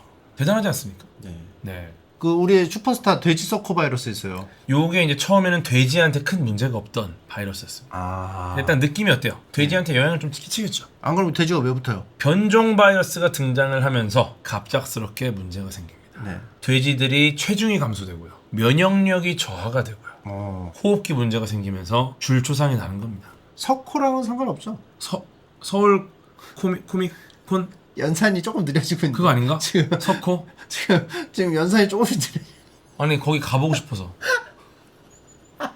서울 코믹 월드. 아니 지금 서울 코믹 컴퓨터 부팅 되게 오랫동안 시켜놓으면 좀 느리거든 연산이. 뭔가 연산이 되게 느려. 거의 약간 애니악이에요. 그 데이터 뽑아내는 게 지금 서울 들어봤는데 드르륵 그 옛날 컴퓨터 드르륵 막 찾는 소리 들리죠. 하드디스크 물리적으로. 힘드시면 여기까지 할까요? 아니요. 다 왔어요. 아 진짜 다 왔어. 진짜 다 왔어. 왜냐면 후반기의 궤도인데. 다 왔어. 재밌는 게 저 돼지 서코 바이러스는 지금도 계속해서 변종이 나와요. 그럼 어떻게 됩니까? 돼지들 폐사하겠죠. 못 잡아. 그럼 농가 문제 생기겠죠. 예. 과학자들이 또 계속 백신을 만들어요. 5,000번째 최종 그럼요. 진짜 최종. 그래서 돼지 농가의 어떤 생산성을 여전히 지켜주고 있다. 과학자들이. 돼지 서코 바이러스도 대단한데요. 대단하죠. 어떻게든 막 변종으로 뒤틀리면서 막 계속 살아남으려고. 탄소 나노튜브 버키볼이 등장을 합니다. 산소 나노튜브 알아요. 저거 알죠. 되게 가볍고 단단한 거. 아까 갖고 온 그 탄소. 네. 저거를 한 겹을 만드는 걸 그래핀이라 그래요. 그래핀. 이거를 연구하던 분이 이제 그 우리나라의 김필립 교수님. 김필립 교수님이 이 한 겹의 그래핀을 만들려고 마이크로 펜스를 만듭니다. 연필을 작게 만들자. 그러면 그걸로 한 겹을 만들 수 있지 않을까? 김필립 교수님이 5겹까지 줄였어요. 거의 다 왔다. 그런데 갑자기 안드레 가임이라는 과학자가 3M 스카치 테이프로 흑연을 막 묻힌 다음에 뗐다 붙였다 띠부를 하다 보니까 한 겹만 나와. 그게 뭐야? 가능해요? 가능해. 이러고 발표했어요. 스카치 테이프로 띠부를 하면 한 겹이 됩니다. 그래서 김필립 교수님이 뭐지? 했더니 돼. 그래서 다 같이 띠부 이거 하러 갔어요. 너무 힘들어서. 어쨌든 그 한 겹을 그래핀이라고 그러고요. 그거를 원통형으로 싸면 탄소 나노 튜브라고 합니다. 예. 버키볼은 뭐냐? 탄소 60개를 뭉쳐서 축구공하고 똑같이 만든 거예요. 버키볼. 육각형과 오각형으로 구성된 공이죠. 70개를 모으면 퓰러렌이라고 합니다. 근데 재밌는 게 이 버키볼로다가 이중 슬릿 실험을 했죠. 저 구조를 왜 만든 거예요? 저게 단단해요? 탄소 60개가 들어가니까 전자로 했더니 이중 슬릿에서 간섭 무늬가 만들어졌어요. 전자 하나가 간섭 무늬가 나온다. 그러면은 이거보다 큰 애도 되나? 점점 키우는 거야. 버키볼 되나? 됐어. 탄소 60개면은 꽤 큰데. 그 다음에 70개 퓰러렌으로 합니다. 됩니다. 그 다음에 어떻게 합니까? 수천 개, 수만 개의 원자가 결합한 유기분자로도 성공했어요. 그건 배틀크루저급인데. 그러니까. 이런 거 레이스라고 치면. 그죠. 중첩 현상이 관측이 된 겁니다. 그래서 지금은 단백질로 할 수 있는지를 연구하고 있는 걸로 알고 있습니다. 가시죠 다음 거. 네, 그 다음은 포도당 문제잖아요. 화장실 좀 다녀오세요. 화장실 좀. 갔다 올까 한번? 예, 다녀오세요. 갔다 오겠습니다. 재부팅 좀 하세요. 왜 이렇게 좀 느려진 거 같죠? 전체적으로? 걔도 에너지 효율 최고잖아. 교촌 하나 사주면 또 3시간 달리잖아. 식사는 어떻게 하실 겁니까? 먹으면서 할까? 방송을 하면서 먹든. 너무 좋습니다. 옛날에 나 고등학교 때 기술 선생님이 이리 캄 수업 시간에 떠들면 캄 순살이 좋겠죠, 순살. 이 안쪽 허벅다리로 순살에 들어가. 학생들한테 기술명이 테크노 발차기라고 했어. 그때 테크노 발차기. 그때 아직 테크노가 유행해가지고. 거의 다 됐습니다. 근데 걱정하지 마세요. 이봐 걔도 특강이 3시간 반이 넘었어. 어떻게 된 거야? 이리 캄. 가보겠습니다. 세슘 사실 아시죠? 몸에 안 좋은 거 아니에요? 되게 재밌는 특성이 있는 애예요. 원자 번호가 55번입니다. 5원자 왜 하냐고. 이리 캄. 그치 그런 거지.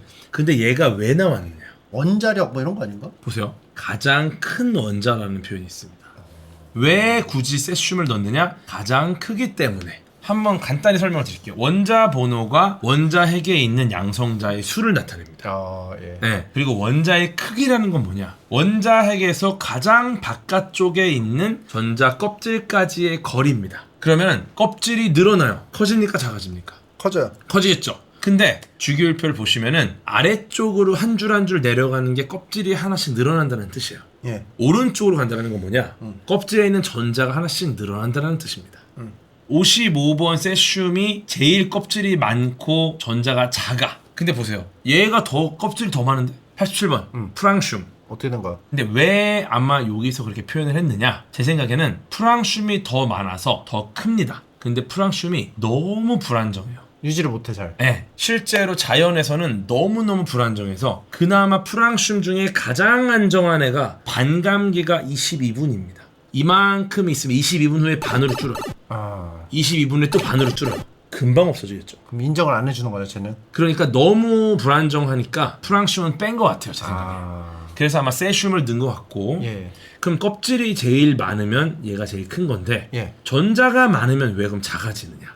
원자핵이 이제 양전하를 띠고 있고 전자가 음전하를 띠고 있잖아요. 예. 전자가 늘어나면 걔네 서로 당기잖아요. 네. 전자가 하나일 때보다 두 개일 때 어떻게 합니까? 땡겨 서로. 더 당겨요. 그럼 땡겨져서 붙어버려. 껍질이 더 쪼그라들어. 쪼그라져. 쪼그라들어. 맞아요. 그래서 제일 바깥쪽에 껍질 수는 제일 많은데 전자가 늘어날 때마다 점점 쪼여집니다. 그럼 헐렁 껍질이 돼야 되네. 헐렁 껍질이 제일 큰 거죠. 헐렁 같은 줄에서 맨 왼쪽이 항상 그 줄에서 제일 커요. 그럼 그 다음으로 큰 거는 바륨? 그쵸. BA겠죠. 그리고 재밌는 게 뭐냐? 그 밑에 있는 프랑슘. 프랑슘을 발견한 사람이 누군지 아세요?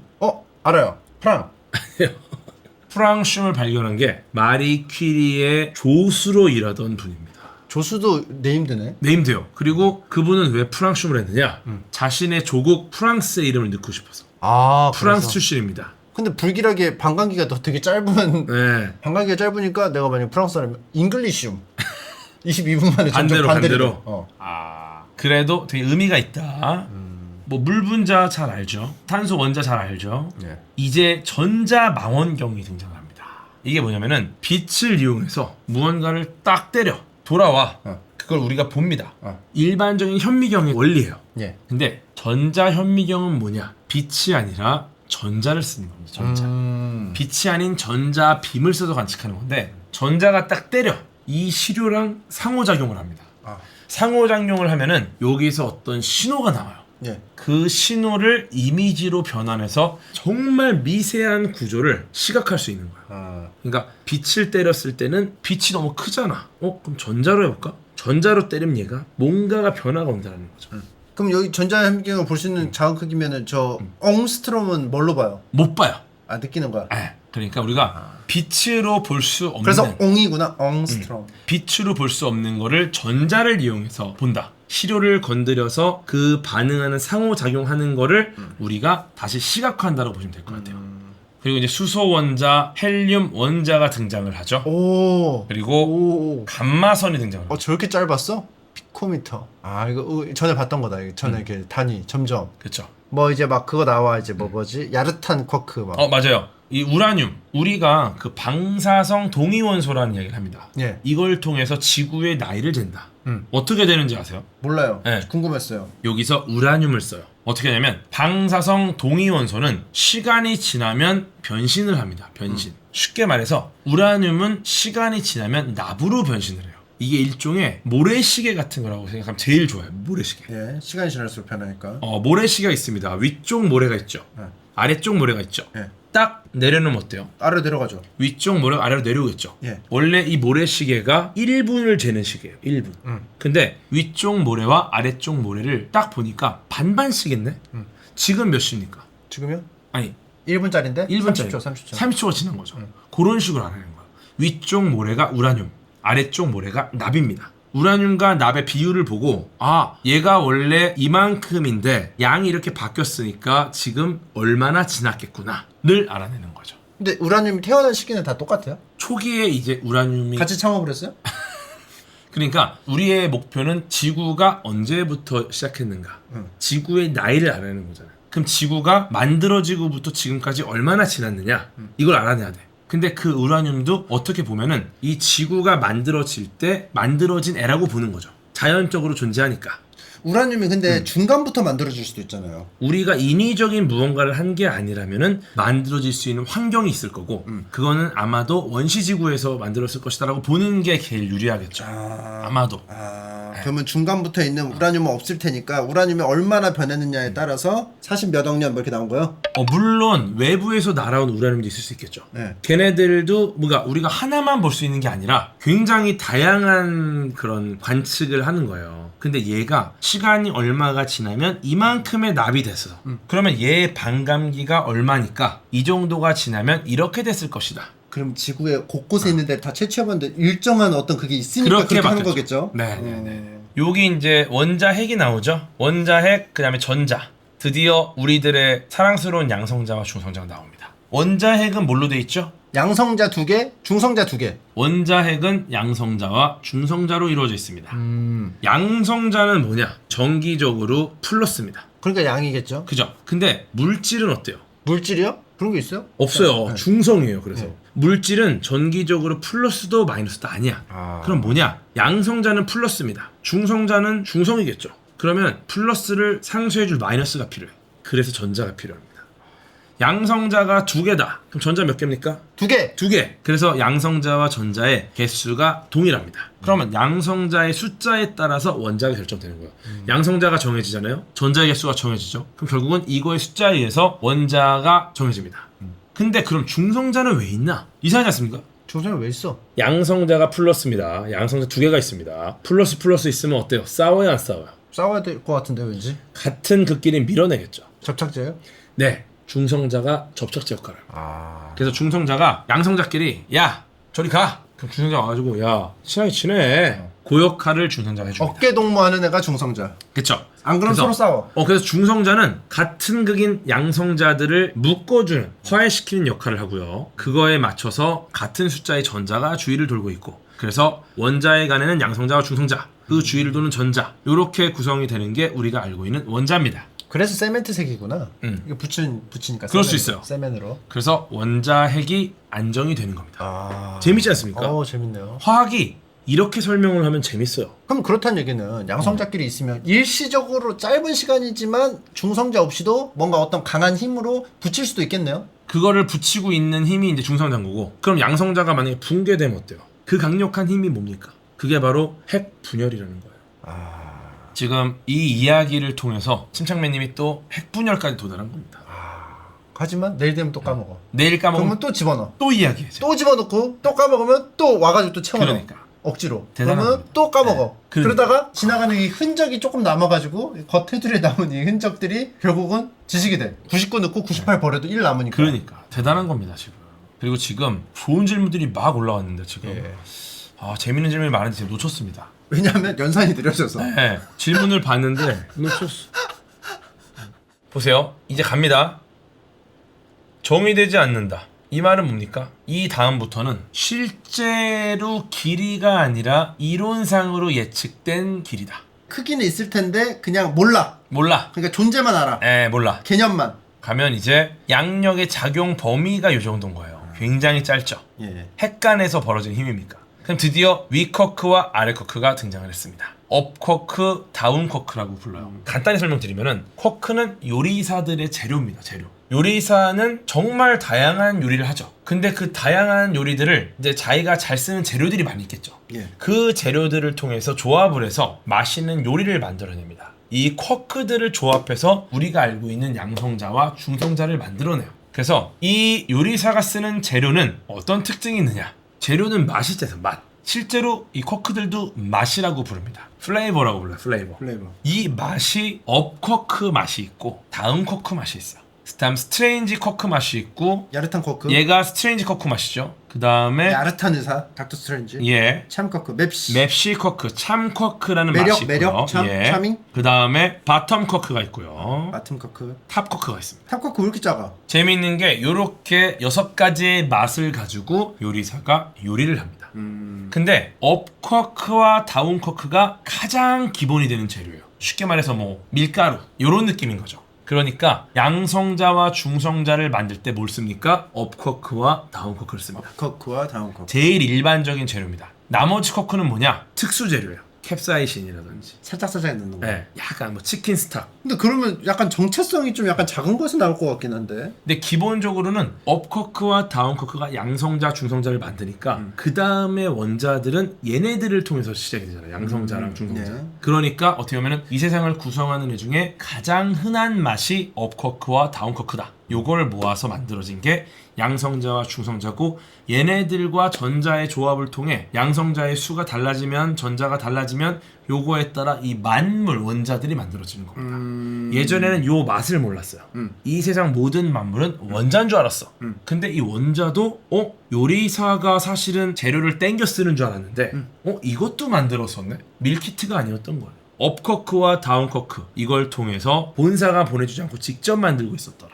쿼크도 뭔가로 만들었을까요? 그거는 아직 몰라요. 지금으로서는 쿼크랑 렙톤이 제일 작은 단위긴 합니다. 재밌는 게 또 여기에 색깔이라는 개념이 들어갑니다. 컬러. 쿼크는 플레이버가 있고 컬러가 있어요. 근데 이 컬러는 색깔이라 부르지만 눈에 보이는 색은 아니고 물리학에서 힘을 설명하는 방식이 컬러입니다. 재밌죠? 쿼크들이 실제 RGB, 빨간색, 녹색, 파란색으로 나뉘고요. 요 색 조합이 다 모여야 안정적인 입자가 되는 겁니다. 그래서 이제 요리사가 쓰는 쿼크는 맛이 있고 컬러가 있다. 요 정도만 알아주셔도 좀 좋습니다. 제일 작은 애가 누구냐? 압도적으로 작죠, 탑쿼크가. 근데 쿼크가 크기를 어떻게 될까? 왜냐면 아까 말씀드렸죠, 더 이상은 정의가 되지 않는다. 그럼 어떻게 이 크기를 쟀을까? 사실은 쿼크들의 크기를 측정하는 건 어렵습니다. 더 이상 정의할 수 없어요. 그래서 크기를 결정하는 게 애매하긴 한데 왜 탑쿼크를 가장 작게 놨을까? 요거를 아마도 상호작용하는 범위 입장에서 본 것 같아요. 이 말이 뭐냐면은 탑쿼크가 가장 무겁습니다. 그러면 가장 가벼운 쿼크는 뭐냐? 우아래. 바로 업쿼크와 다운쿼크입니다. 우아래 쿼크. 예, 가장 가벼운 업쿼크와 다운쿼크가 가장 상호작용하는 범위가 크다 보니까 그 범위를 이제 크기로 본 거죠. 왜냐면 우리는 이걸 볼 수가 없으니까.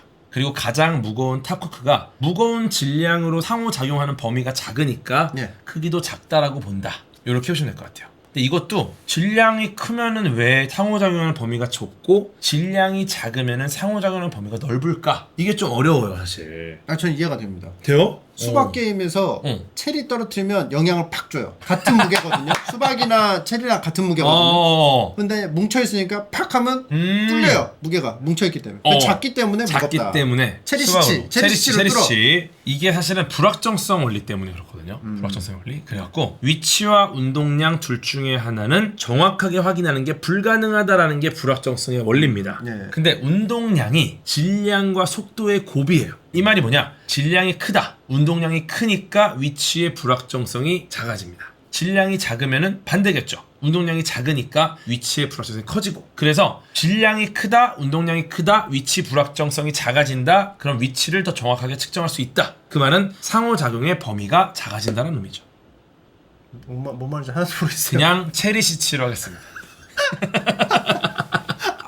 체리시치가 아니야. 아오 체리시치. 아오 체리시치. 예, 알겠습니다. 네. 그럼 저 안으로 들어가면 끝? 보세요. 있어. 중성 미자. 무엇과도 상호작용하지 않는 유령 입자라고 불리네요. 안돼. 미자는 팔면 안 돼. 미자한테 담배 팔았다가 이거 영업정지 당합니다. 그럼요. 이거 보세요. 계속 들어가. 뭐야? 끝.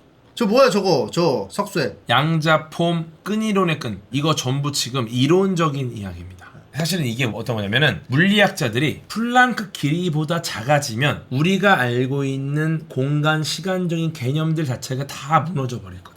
그러니까 이론상으로 존재하는 가장 작은 길입니다. 그럼 그러니까 앤트맨이 저 정도로 작아질 수도 있어요? 앤트맨은 훨씬 크죠. 왜냐면 지구적으로 이미 커야 되네. 양성자 중성자 크기가 있잖아. 그치. 그러니까 앤트맨은 이 전자 그 껍질이 지금 늘수록 커지죠. 그러니까 요거를 지금 하는 거야. 왜냐면 그 전자 껍질과 원자핵 사이에 공간이 비어 있거든. 더 이상 줄어들 수 없는 기본 빵이 있어. 저희는 갈 수가 없네. 그러니까 이론적으로 정해놓은 정의 자체가 된 가장 작은 길이다. 이론적으로만 존재하는 길이라는 개념 자체가 무너지는 곳이 바로 여기입니다. 사실 꼭 드리고 싶은 말씀이 뭐냐면 보세요. 되게 재밌는 걸 우리는 목격할 수 있습니다. 오 밖으로 나와진다. 어때요? 너무 큰데요? 꾸준히 거시세계에 무언가들이 존재합니다. 예. 근데 이제 미시로 가볼게요. 미신 없어. 별게 없어. 별게. 봐봐, 미시로 가면은 거시는 더럽게 많은데. 미시는 이제 시작입니다. 쭉쭉쭉 갑니다. 미시 없죠? 없어. 심지어 쿼크를 지나면 아예 아무것도 없는 구간이 있죠. 끝. 이 긴 터널 사이는 왜 못 네. 보는 거야? 저는 이게 너무 궁금한 거예요. 이 사이가? 미시 세계는 왜 이렇게 비어 있을까? 반대로 생각하면은 거시 세계가 엄청나게 넓죠. 엄청나게 넓으니까 여기에 무언가가 막 스케일마다 있는 게 조금 이상할 수도 있어. 근데 미시세계는 작으니까 그 안에 다 단계별로 있을 것 같은데 완전히 비어있는 구간이 이렇게 있어요. 이게 되게 궁금한 거예요, 저는. 어떻게 보면은 거시세계라고 우리가 부르는 이 거대한 세계가 사실상 거의 시작점일 수도 있겠다. 우리가 지금 엄청 멀리까지 갔잖아요. 네. 관측 가능한 우주라고 하고 그 다음은 없다. 끝이다. 거기가 과연 끝일까? 촘촘하게 물질들이 존재하는 그 구간의 끝인 거지. 사실상 이런 비어있는 공간이 쫙 더 많을 것이다. 우리가 지금 관측 불가능해서 모르지만 거기부터가 진짜 거시세계일 수도 있겠다. 초거시세계. 그런 고민이 또 들고, 아니면은 미시세계에 이제 불확정성의 원리가 있어요. 네. 이 말이 뭐냐면은 입자의 정확한 존재에 대한 우리가 이해가 과연 어디까지 가능한가. 우리가 보통 결론을 내리고 정의할 때 뭘 합니까? 무언가를 확실하게 결정을 내리겠죠. 근데 우리가 상식적으로 알고 있는 것들이 확실하지가 않다. 불확실하다가 결론이 돼버린 거예요. 예. 그럼 다 불확실해. 이거 얼마나 웃긴 얘기예요. 그러니까 어쩌면 미시세계에서는 우리가 상식적으로 존재한다라고 생각하는 방식으로 무언가가 존재하지 않을 수도 있겠다 라는 생각이 드는 거죠. 즉 우리는 제대로 존재를 하고 있는지를 명확하게 정의하고 있는가, 그런 고민이 드는 거죠. 이 컵은 존재한다. 정확하게 얘가 이곳에 있다라는 뜻입니다. 있다라는 뜻. 예. 희미합니까? 분명하죠. 네. 하지만 양자 세계에서는 이런 분명하다라는 개념이 굉장히 희미해진다는 거죠. 그렇기 때문에 우리가 기본적으로 깔고 있는 존재한다는 개념을 폐기해야 하고 다시 정립해야 될 수도 있다. 이 세상의 모든 것들의 이야기는 우리가 알고 있는 고작 아주 작은 단편일 수도 있겠다. 우리가 모르는 게 훨씬 더 많을 거다. 거시세계는 우리가 관측할 수 없기 때문에 모르고, 미시세계는 그 존재 자체가 너무 희미하다는 거죠. 우리는 명확하게 정의하기가 어렵다. 마지막으로 이 말씀을 좀 드리고 싶어요. 미시세계를 보다 보면은 너무 작은 세계예요. 근데 그 작은 애들 덕분에 지금의 거시세계가 다 작동합니다. 걔네들이 하나하나 역할을 하지 않으면은 거시세계는 전부 무너져요. 그래서 보면은 미시세계는 하찮은 애들이 많아요. 왜냐면 거시세계는 웅장하잖아. 찬은이 형, 찬은이 형. 근데 재밌는 거는 그 하찮은 미시세계에 각자 역할들을 하지 않으면 거시세계는 전부 무너진다. 요새 제가 이제 DM을 다 못 봐요. 랜덤하게 누르면은 진로 고민 되게 많고요. 취직 고민도 되게 많고요. 예. 정말 많은 고민들을 이제 보내십니다. 어떻게 보면 이제 그런 고민인 거예요. 내가 너무 무의미한 삶을 살고 있나? 작은 일을 하고 있나? 이 일이 내가 좋아하는 일인데 이게 그렇게 대단한 일이 아닌데 이걸 계속 해야 되나? 미시세계를 보시면은 작은 일은 없어요. 역할이 더 다른 겁니다. 역할이. 예를 들어서 업쿼크 하나 빼. 무너져. 이 우주는 끝납니다. 양성자 하나 빼. 끝납니다. 그러니까 하고 싶은 말은 너는 쿼크 정도지만 그 쿼크도 필요하다. 뾰족 뒤지 하나 빼. 의미 없을 것 같죠? 예. 생태계가 다 무너집니다. 그러니까 여러분이 하는 모든 일은 다 역할이 있어요. 이 쿼크가? 우주가 무너지는 거. 나 안 할래요. 접지 마. 너 없으면 안 돼. 안 돌아가. 아시겠죠? 더러워도 계속 해. 다음에 이거 찾는 분들이 또 많으니까 다음에 또 한번 또 모시도록 하겠습니다. 산소랑 안 돼. 준비해오는 거 못하게 하자. 그냥 요리할까 요리? 그러세요. 요리 좋죠. 볶음 얘기도 할 때 진짜 많았는데 안 오늘 돼. 근황 얘기도 다 못했어. 무슨 얘기 못한 게 뭐가 있지? 많은 걸 깨달았는데